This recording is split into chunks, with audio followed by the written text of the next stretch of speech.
और ये कहानी मेरे साथ कई साल पहले घटी थी। ये बात तब की है जब मैं हैदराबाद शहर में नई नई जॉब ढूंढने आया हुआ था। मुझे यहाँ पर जॉब ढूंढने में बहुत ही मुश्किल हो रही थी और मैं अपने एक रिश्तेदार के घर पर रह रहा था। ये हैदराबाद का नॉर्थ का हिस्सा था और यहाँ पर मुझे कोई काम नहीं मिल रहा था। वैसे भी हैदराबाद बहुत ही बड़ा शहर है और यहाँ पर मुझे कहीं ना कहीं तो काम मिल ही जाता। मैंने सोचा कि अगर मैं इलाका बदल लूं तो मुझे शायद काम मिल सकता है। इसलिए अब मैं दूसरे इलाके में जाकर काम ढूंढने की कोशिश कर रहा था। लेकिन काफी दिनों की मेहनत के बाद मेरा काम बन गया। मुझे एक जगह पर काम मिल गया था और यहाँ पर मेरी सैलरी भी काफी अच्छी थी। लेकिन अब नई परेशानी मेरे सामने आ गई थी। मुझे एक अपार्टमेंट ढूंढना था जहाँ पर मैं रह पाता, क्योंकि अगर मेरे पास घर नहीं होता तो मैं वापस अपने रिश्तेदारों के पास जाता और किराए में मुझे बहुत सारे पैसे वेस्ट करने पड़ते। तो मैंने एक पूरा दिन लगा दिया यहाँ पर घर ढूंढने में। मैं पूरा दिन कोई ना कोई घर ढूंढता रहा, चाहे किसी बिल्डिंग में कोई अपार्टमेंट मिल जाए या कोई गेस्ट हाउस ही मिल जाए। मैं चाहता था कि बड़ी ही आसानी से मुझे कहीं पर कोई घर मिल जाए और वो काम के आसपास हो। मेरा पूरा दिन निकल गया लेकिन मुझे एक कमरा तक नहीं मिला। शाम तक तो मैं बहुत ही निराश हो चुका था और मैंने सोचा था कि मैं खुद ही कई बिल्डिंग्स में जाकर अपने लिए कमरा ढूंढने की कोशिश करता हूँ। मैं शाम को घूमता रहा और कई बिल्डिंग्स में गया। वहाँ पर मुझे कई रेफरेंस दिए गए और फिर भी मुझे कोई कमरा मिल नहीं रहा था। इसी बीच घूमते घूमते मैं एक पुरानी बिल्डिंग्स के ग्रुप में गया। यहाँ पर काफी पुरानी बिल्डिंग्स थी और मैंने सोचा यहाँ पर भी पता कर लेता हूँ। वक्त लगभग रात के 8 बजे का था और काफी अंधेरा हो गया था। लेकिन मुझे यहाँ पर कमरा तो ढूंढना ही था। कल से मुझे काम पर आना था और मैं काम पर आते ही शाम को यहीं पर रुकता। मैं 2-3 बिल्डिंग से पूछता हुआ आगे निकला और वहाँ पर कोई कमरा अवेलेबल नहीं था। जैसे ही मैं लास्ट अपार्टमेंट्स में पहुँचा तो वहाँ पर एक पुरानी सी बिल्डिंग थी। मैं उस बिल्डिंग के अंदर गया तो मैंने देखा कि अंदर काफी साफ सफाई थी। वहाँ पर काफी लोग घूम रहे थे और मैंने एक आदमी से पूछा कि क्या यहाँ पर कोई कमरा अवेलेबल है। मैंने उससे जैसे ही ये सवाल पूछा तो मैंने देखा आसपास चल रहे कई लोग रुक गए और वो मेरी तरफ देखने लगे। लेकिन कुछ देर बाद वो जैसे आगे निकल गए हों। फिर मैंने दोबारा पूछने की कोशिश की कि यहाँ पर कोई कमरा अवेलेबल है। तो उस बुजुर्ग ने कहा कि ऊपर 3rd फ्लोर पर कमरे अवेलेबल हैं। अगर मैं कोई भी कमरा लेना चाहता हूँ तो मैं ले सकता हूँ। मेरे लिए तो अच्छा था, आखिर अंत में मुझे एक कमरा मिल गया था। लेकिन मुझे जानना था कि क्या मुझे खाली कमरा मिल रहा है या कुछ सामान भी वहाँ पर रखा है। तो मैं उसके साथ वो कमरे देखने गया। मैं जैसे ही वहाँ पर कमरे देख रहा था तो मैंने देखा वहाँ पर सारा सामान रखा है। वहाँ पर तो किचन का सामान भी रखा गया था और उसने कहा था कि मैं तुमसे ज्यादा पैसे नहीं लूंगा। इतना कहने के बाद उसने वहाँ का रेट भी बताया और वो रेट बहुत ज्यादा कम था। मैं तो खुद हैरान था कि हैदराबाद में मुझे इतने सस्ते में ऐसा अपार्टमेंट मिल रहा है। तो मैंने ज्यादा सवाल पूछने की कोशिश नहीं की और एडवांस दे दिया और उस रात मैं वहीं पर रहा। अगले दिन सुबह मैं काम पर चला गया और मुझे ज्यादा देखने की जरूरत नहीं पड़ी क्योंकि मुझे जल्दी से काम पर जाना था। वो पूरा दिन मैं काम पर ही रहा और वापस जब मैं अपने कमरे में आया तो मैं ज्यादा जान पहचान बनाना चाहता था। मैं चाहता था कि इस अपार्टमेंट्स में जितने भी लोग रहते हैं मैं उनसे जान पहचान बना पाऊं, क्योंकि अगर यहाँ पर मेरे ज्यादा दोस्त बन जाएं तो मेरे लिए ही फायदा होगा। वैसे भी अनजान जगह पर अगर आप अकेले हो तो आपको मुश्किल होती है, लेकिन अगर वहाँ पर जान पहचान वाले ज्यादा लोग हो जाएं तो आपको काफी फायदा हो जाता है। जब मैं नीचे गार्डन में घूम रहा था तो मैंने देखा कि यहाँ आसपास कई बिल्डिंग्स हैं, लेकिन वो थोड़ी थोड़ी दूरी पर थीं। वहाँ लोग ज्यादा दूसरी बिल्डिंग्स में नहीं जाते थे, लेकिन मैं भी अपनी बिल्डिंग के आसपास ही गार्डन में घूमता। यहाँ पर हर बिल्डिंग का अपना गार्डन था और उस बिल्डिंग के लोग उसी गार्डन में घूमते। मैं अपने गार्डन में ज्यादातर घूमता रहता और लोगों से जान पहचान बनाने की कोशिश करता। 2-3 दिन मैंने ऐसे ही लोगों से जान पहचान बनाने की कोशिश की और ज्यादातर मेरे यहाँ पर अच्छे दोस्त बन गए। यहाँ पर बहुत ही अच्छी फैमिलीज रहती थी और वो मुझसे हंसकर बात करते। वो मेरी काफी केयर करने लगे थे और वो कहते कि अगर मुझे किसी भी चीज की जरूरत हो तो मैं मांग सकता हूँ। मुझे इस बिल्डिंग में बहुत ज्यादा अच्छे लोग मिले थे और मैं बहुत ज्यादा खुश था। मैं जब भी शाम को आता तो मेरा सारा सामान सही जगह रखा होता। यहाँ पर लोग काफी अच्छे थे और वो एक दूसरे के घर में जाते थे। मैंने अपने कमरे के लिए एक बाई रखी हुई थी जो इस बिल्डिंग में बाकी कई घरों के लिए सफाई भी करती थी। इसी तरह से मैं यहाँ पर लगभग 1 हफ्ता रह रहा था और मुझे बहुत ज्यादा अच्छा लग रहा था। लेकिन एक बात थी जो इस बिल्डिंग में थोड़ी सी अजीब थी कि लोग यहाँ पर बिल्कुल सटीक बात करते। ये थोड़ा सा अलग था क्योंकि ये तो ऐसे था जैसे सब आर्मी में हो। हर कोई बिल्कुल सटीक बात करता और जितना सवाल पूछा जाता उतना ही जवाब मिलता। कोई ज्यादा नहीं बोलता और कोई कम नहीं बोलता। यहाँ पर तो बच्चे भी बिल्कुल सही से बात करते थे। कोई भी बिल्कुल शरारत नहीं करता और ना ही मजाक करने की कोशिश करता। सब जैसे शांत व्यवहार के थे और मेरे लिए ये अब थोड़ा सा परेशानी वाला होने लगा था। मैं हमेशा से मजाकिया रहा हूँ और मुझे बात करने में बहुत मजा आता है, लेकिन यहाँ पर तो बात होती ही नहीं थी। ये तो जैसे सवाल और जवाब होते।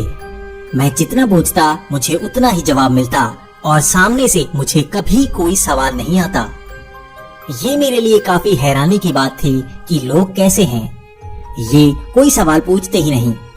भले ही मुझसे उनका कोई सामान टूट जाता वो बिल्कुल गुस्सा नहीं करते, बल्कि मुस्कुराहट उनके चेहरों पर रहती और वो सब जैसे मेरी तरफ ही देखते रहते।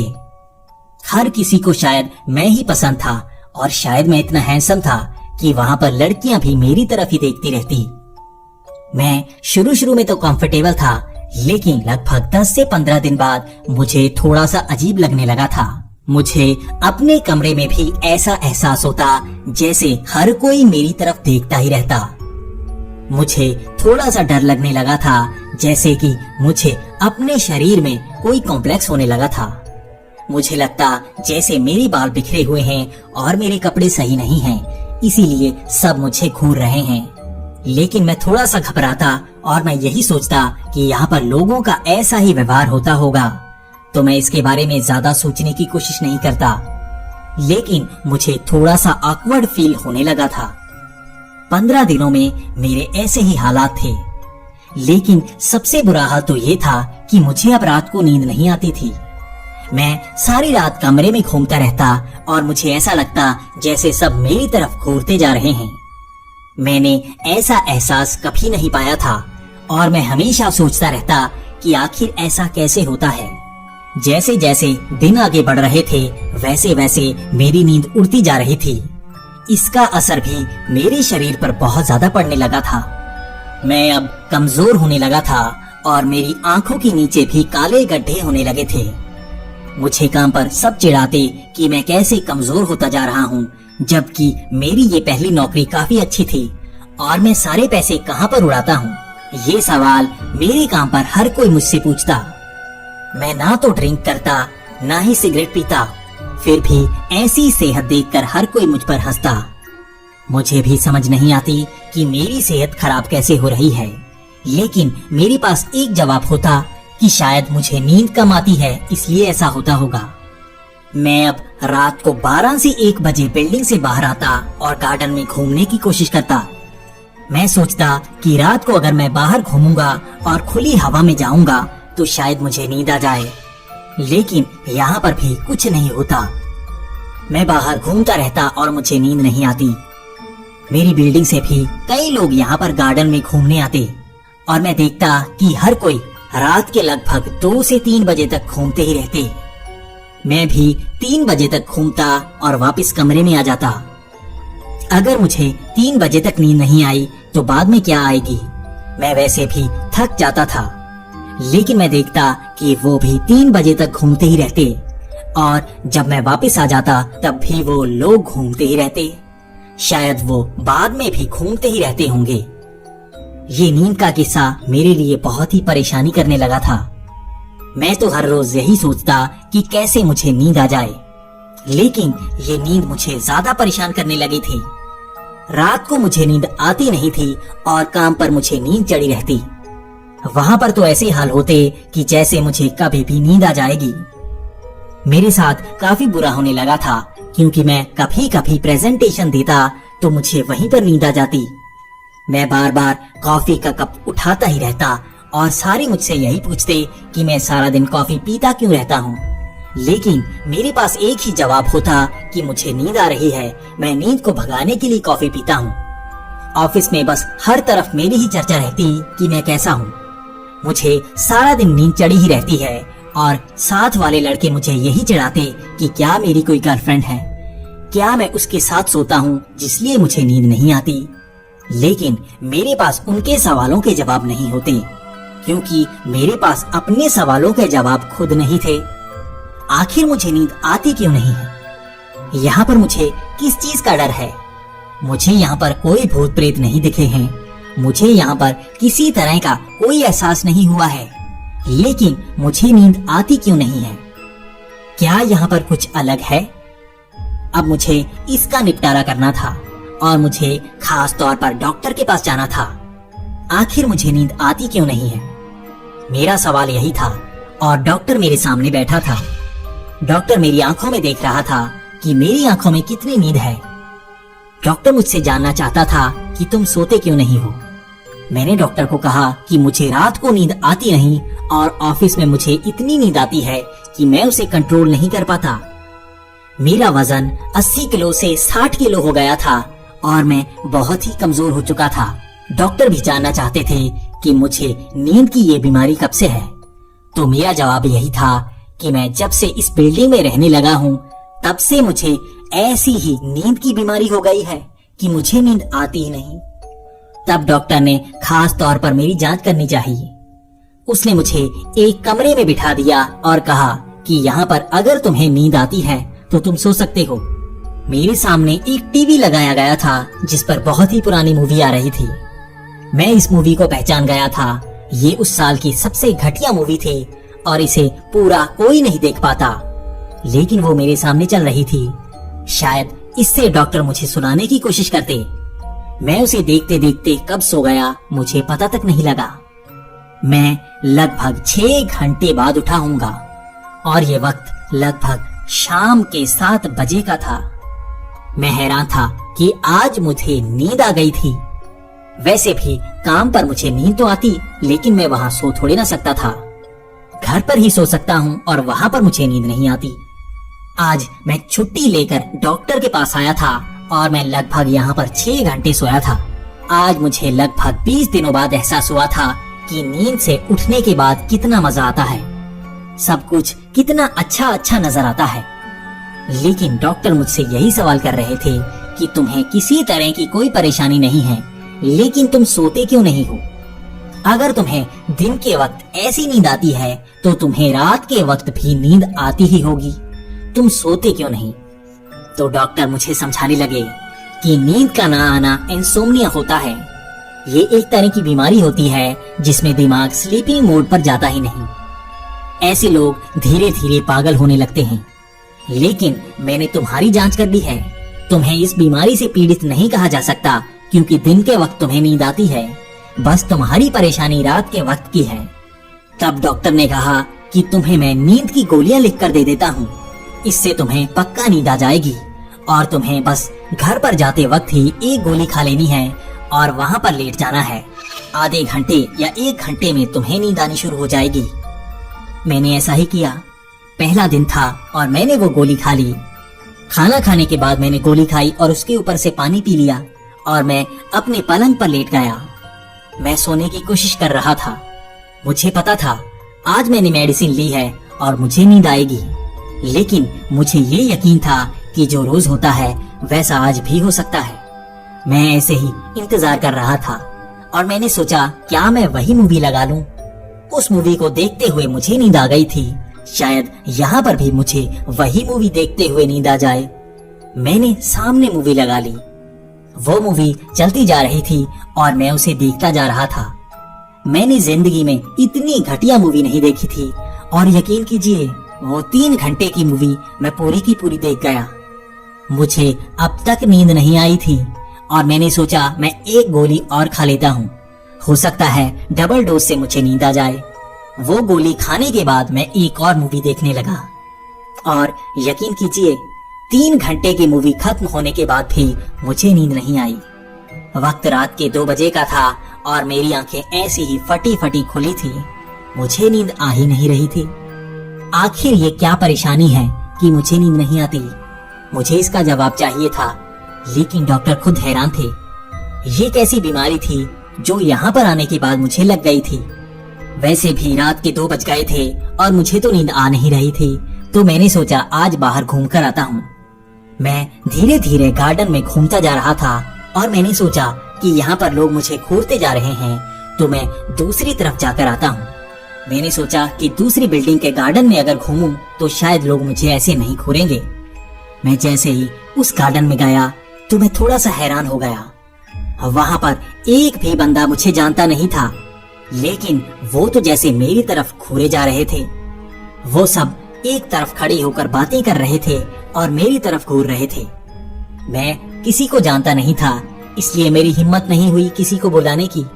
लेकिन मैं सोच रहा था आखिर मेरी तरफ देखकर वो बातें क्या कर रहे हैं। लेकिन मेरे लिए एक आसानी की बात थी कि वो मेरी तरफ देखकर बातें तो कर रहे हैं। मेरी बिल्डिंग में तो बस मुझे सब घूरते ही रहते, कोई आपस में बातें करता मुझे लगता ही नहीं। तभी मेरे दिमाग में ख्याल आया कि सच में वहाँ पर कोई एक दूसरे से बात नहीं करता, वो सिर्फ मुझसे बात करते और चले जाते। इसके अलावा वो लोग आपस में बात करते ही नहीं। लेकिन इस बिल्डिंग के लोग तो काफी अजीब थे। ये मेरी तरफ ऐसे घूर क्यों रहे थे? क्या यहाँ पर कुछ अलग था? मैंने इस बिल्डिंग को देखा तो ये ज्यादा पुरानी लग रही थी। ये काफी खस्ता हाल बिल्डिंग थी और लोग भी काफी अजीब से लगे। तब मैं वहाँ पर घूमने लगा, क्योंकि नए लोग थे तो घूमने में थोड़ा मजा आ रहा था। हर रोज मैं अपनी बिल्डिंग के लोगों को देखता, लेकिन आज मेरे सामने से गुजर रहे थे नए चेहरे। तभी एक बुजुर्ग अंकल मेरे पास आया और मेरे साथ सैर करने लगा, लेकिन तब तक मुझे नींद आने लगी थी। आज कमाल हो गया था, मुझे नींद आ रही थी। शायद ये नींद उन गोलियों के कारण थी, लेकिन नींद धीरे धीरे मुझ पर हावी होती जा रही थी और वो अंकल मुझे बुलाने की कोशिश कर रहा था। वो मेरे साथ जानबूझकर बात करने की कोशिश करता और मैंने देखा सारे लोग बिल्डिंग में वापस जा चुके थे और वही अंकल था जो मेरे साथ घूम रहा था। उसकी एक टांग शायद टूटी हुई थी और वो बड़ा ही लंगड़ाता हुआ चल रहा था और वो मेरे साथ बात कर रहा था कि मैं कैसा हूँ। वो मेरे साथ हर तरह से बात कर रहा था और हर चीज को वो जानना चाहता था। वो मुझसे जानना चाहता था कि मैं उस बिल्डिंग में कैसे रह रहा हूँ, क्या मुझे सब सहूलतें मिल रही हैं। तो मैंने उससे कहा कि हाँ, मुझे वहाँ पर सब कुछ मिल रहा है। वैसे भी वहाँ पर काफी लोग रहते हैं और वो काफी अच्छी तरह से मेरी सेवा कर रहे हैं। तो वो बुजुर्ग हंसने लगा और उसने कहा, अच्छा है, अब लोग वहाँ पर रहने लगे हैं। पहले मैंने सुना था वहाँ लोग छोड़कर चले गए हैं, लेकिन अच्छा है, फिर से लोग वहाँ पर रहने लगे हैं। तो मैंने अंकल से पूछा कि वहाँ पर लोग छोड़कर क्यों गए थे। तो अंकल ने कहा कि वहाँ पर काफी साल पहले आग लग गई थी, जिसमें काफी लोग मारे गए थे। उसके बाद से उस बिल्डिंग में कोई नहीं रहता था, लेकिन अब फिर से लोग वहाँ पर आ गए हैं। तो मैंने अंकल को कहा कि वहाँ पर अच्छी रेनोवेशन हो चुकी है और मुझे कमरा भी बहुत ही अच्छा मिला है। तो अंकल ने कहा, अच्छा है, वो बिल्डिंग भी अच्छी हो गई है। इसके बाद वो अंकल जैसे मुझसे चिपकने से लगा। वो बार बार मुझसे बातें करने की कोशिश करता, लेकिन मुझे तो नींद आ रही थी, इसलिए मुझे खींच चढ़ रही थी कि वो मुझसे बार बार चिपक क्यों रहा है। अब सब लोग वहाँ से जा चुके थे और वो अंकल मेरे साथ अकेला था। अब मुझे एक अजीब सी आवाज वहाँ से सुनाई दे रही थी। ये तो जैसे घुंघरूओं की आवाज थी और ये जैसे मेरे पास से आ रही थी। ये आवाज शायद उसी अंकल से आ रही थी। मैं थोड़ा सा घबराने लगा था, क्योंकि मुझे भूत और प्रेत में यकीन है। मुझे लगता है कि भूत और प्रेत होते हैं और वो हमारे आसपास ही रहते हैं। वो किसी न किसी रूप में हमारे आसपास हो जाते हैं और हमें डराने की कोशिश करते हैं। अब फिर से मेरी नींद उड़ने से लगी थी और मैं चाहता था कि मेरी नींद ना उड़े, तो मैं वहां से जल्दी से निकलने की कोशिश करने लगा और वो अंकल मेरी तरफ आने लगा। वो जैसे ही मेरी तरफ आ रहा था तो जैसे घुंघरूओं की आवाज तेज हो रही थी, तो मैंने अंकल से कहा कि आप जाइए, मुझे जल्दी से जाना है, मुझे सुबह जल्दी उठना है। इतना कहकर मैं भागकर अपनी बिल्डिंग में आ गया। मैंने देखा हमारी बिल्डिंग के गार्डन में अब भी लोग घूम रहे थे और मैं बिल्डिंग में आ गया और अपने पलंग पर लेट गया। मेरी आंखों में नींद थी, लेकिन जैसे ही मैं अपने पलंग पर लेटा, मेरी नींद जैसे उड़ गई। मैं फिर से हैरान, आखिर ये क्या है?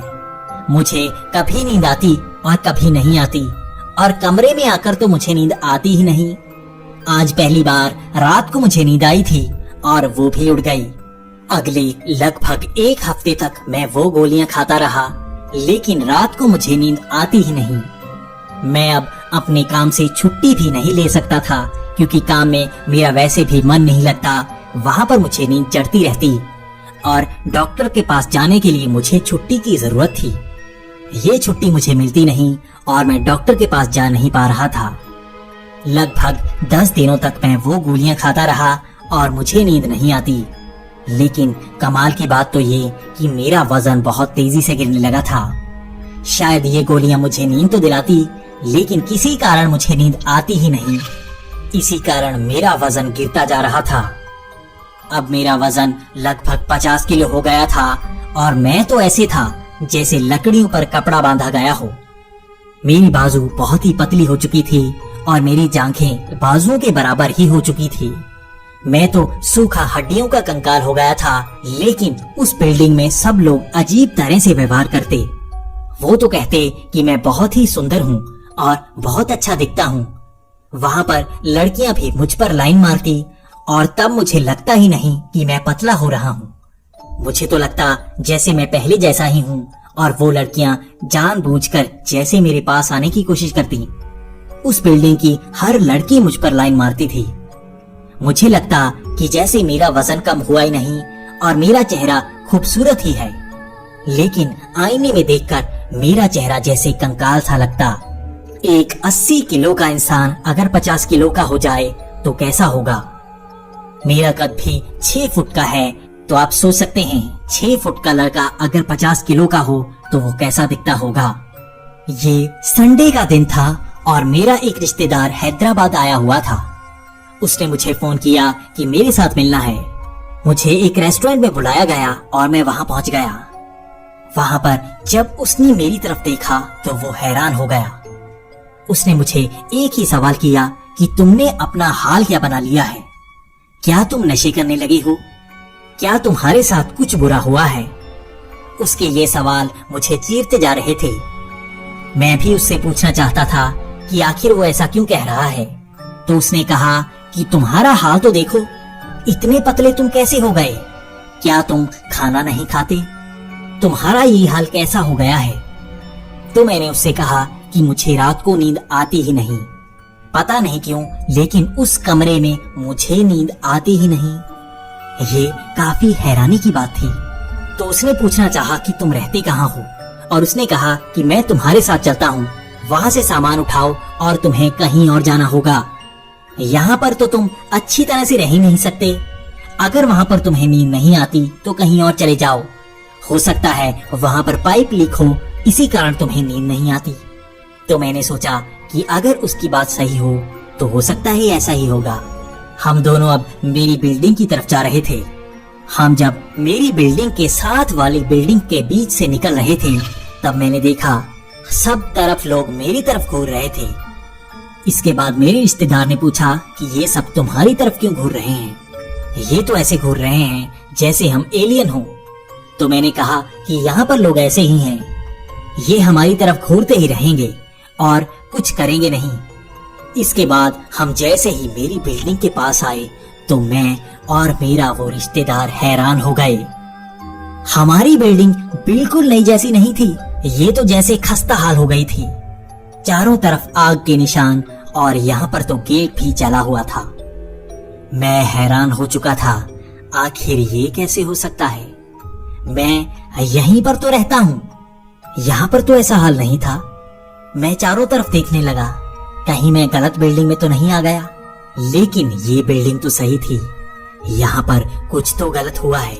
मैं उसे जैसे ही 3rd फ्लोर तक लेकर गया तो मैं खुद हैरान था। हर कमरे का दरवाजा टूटा हुआ था और मेरे कमरे में तो सामान था ही नहीं। वहां पर तो हर तरफ जले के निशान थे और सब कुछ टूटा हुआ था। वहां पर सिर्फ मेरे बैग पड़े थे और थोड़ा सा मेरा सामान पड़ा था। मैं तब सब समझ गया कि ये कोई अच्छी बिल्डिंग नहीं है और वो लोग कोई साधारण लोग नहीं होंगे। हम दोनों तब सामान उठाकर उस बिल्डिंग से बाहर भागने लगे और हमें चारों तरफ से चीखने की आवाजें सुनाई दे रही थी। ये आवाजें तो ऐसी थी जैसे लोग आग में जल रहे हों। हम भागते हुए उस बिल्डिंग से बाहर निकले और जैसे ही हम दूसरी बिल्डिंग के पास पहुंचे तो लोग हमें भागते हुए देखकर हमारे पास आए। वही बुजुर्ग फिर से मेरे पास आया और उसने कहा, क्या हुआ? मैंने उसको सब कुछ बता दिया। उसके बाद वहां पर कई लोग इकट्ठा हो गए। तब उन लोगों ने भी हमको यही बताया कि ये बिल्डिंग शापित है। कहते हैं कि आग लगने के बाद यहाँ पर कोई नहीं रहता।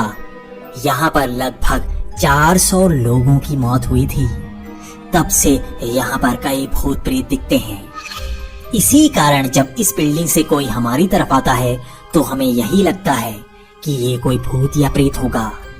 इसी कारण तुम्हारी तरफ भी लोग ऐसे ही दिखते रहते हैं। और जो लोग तुम्हें उस बिल्डिंग के निवासी लगते थे वो तो कई साल पहले मर चुके हैं। वो तुम्हें वहीं पर बसाना चाहते थे और धीरे धीरे तुम वहीं पर मरते। तब मेरे दिमाग में आया कि जो खाना वो लोग देते थे असल में वो असली था ही नहीं। मैं उस खाने को खा ही नहीं पाता, या हो सकता है मैं वो राख खाता रहता। शायद इसी कारण मुझे नींद नहीं आती। मेरा वजन कम होने का कारण भी मुझे पता लग गया था। मैं उसके बाद उस बिल्डिंग से निकला और अपने रिश्तेदार के साथ उसी के घर चला गया। तब मैं समझ पाया कि आखिर मेरे साथ 1 महीने से क्या हो रहा था। मेरे सब रिश्तेदार मुझे देखकर हैरान थे, लेकिन मैं उस परेशानी से बाहर आ गया था। लगभग 4 महीने बाद फिर से मेरा वजन 80 किलो हो गया था और उस बिल्डिंग से बाहर आते ही अगले 2 दिन तक लगातार मैं सोता रहा था। मेरी नींद उसके बाद बिल्कुल सही हो गई थी और मैं कभी उस बिल्डिंग में वापस नहीं गया। मेरे दिमाग में अब भी यही सवाल चलता रहता है कि अगर मेरा रिश्तेदार हैदराबाद में नहीं आता तो मैं वहीं पर रहता, और अगर मैं वहां पर 1 महीना और रहता तो मेरा क्या होता। लेकिन सबसे बड़ा सवाल जो मेरे दिमाग में घूमता रहता कि अगर मैं उस बिल्डिंग में जा सकता हूँ तो हो सकता है उस बिल्डिंग में और लोग भी भटक कर जाते होंगे। उनके साथ क्या होता होगा।